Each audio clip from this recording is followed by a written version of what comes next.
تم بہترین امت ہو جو نکالی گئی ہے، برپا کی گئی ہے لوگوں کے لیے. تمہارا کام کیا ہے؟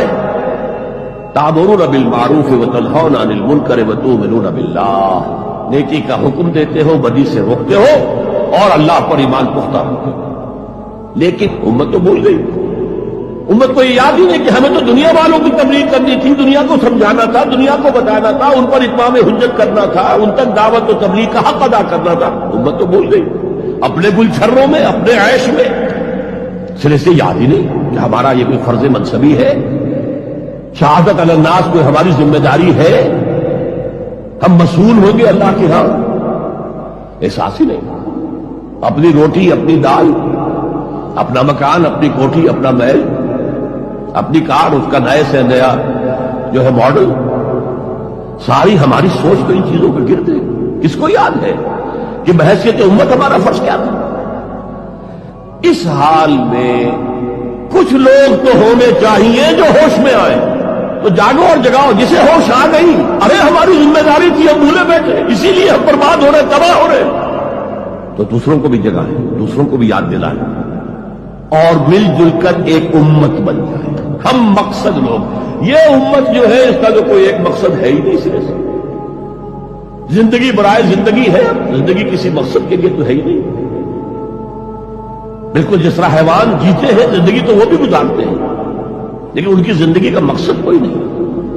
لیکن جو جاگ جائیں، جنہیں احساس ہو جائے، جو محسوس کر لے کہ یہ ہماری اجتماعی ذمہ داری ہے، اور اسی کو پورا نہ کرنے کے باعث ضربت علیہم الذلۃ والمسکنۃ وباؤوا بغضب من اللہ کی صورت جو کبھی یہود کی تھی وہ آج ہماری ہو چکی ہے.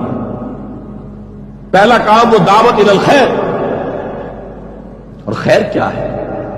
دعوت الی الخیر، دعوت الی القرآن. خیر مطلق صرف قرآن. دنیا کی تمام نعمتوں سے بڑھ کر قیمتی خیر، خیر اعظم قرآن ہے. من قال به صدق، من عمل به اجر، ومن حکم به عدل، ومن دعا الیہ ہدی الی صراط مستقیم. جو اس قرآن کی بنیاد پر کوئی بات کہے اس نے سچ کہا، جو اس قرآن کے پر عمل کرے اس کا اجر محفوظ ہے، جو اس قرآن کی روح سے کوئی فیصلہ کرے اس نے عمل نہیں کیا. اور جو اس قرآن کی طرف بلائے، کسی اور کو ہدایت ہو نہ ہو، اس کی ہدایت تو ہو گئی، انشورڈ. ومن دعا الیہ ہدی الی صراط مستقیم. تو قرآن کی طرف بلاؤ. دوسرا کام امر بالمعروف نہی عن المنکر. نیکی کا حکم دے، بدی سے روکے.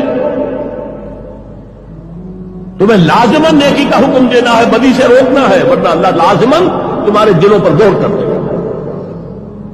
من رأى منكم منكرا فليغيره بيده فإن لم يستطع فبلسانه فإن لم يستطع فبقلبه وذلك أضعف الإيمان.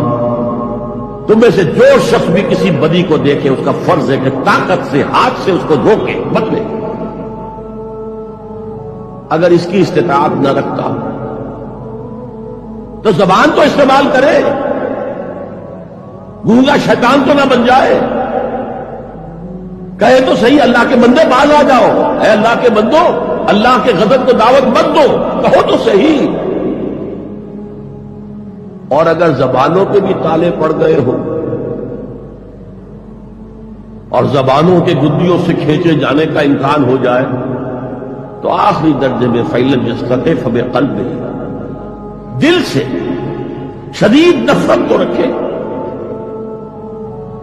راتوں کی نیندیں حرام تو ہو، سوچے تو صحیح کیا ہو رہا ہے. دولت کی تقسیم کا نظام اسلامی نہیں ہے، سیاسی نظام اسلامی نہیں ہے. اس اعتبار سے ہمارے اندر شدید نفرت تو ہو. اگر یہ نفرت بھی نہیں ہے، اگر بے چینی بھی نہیں ہے، تو کڑھن بھی نہیں ہے. فرمایا ذالک اضعف الایمان، یہ ایمان کا کمزور ترین درجہ ہے. کیا مانی؟ اس کے بعد پھر ایمان نہیں ہے.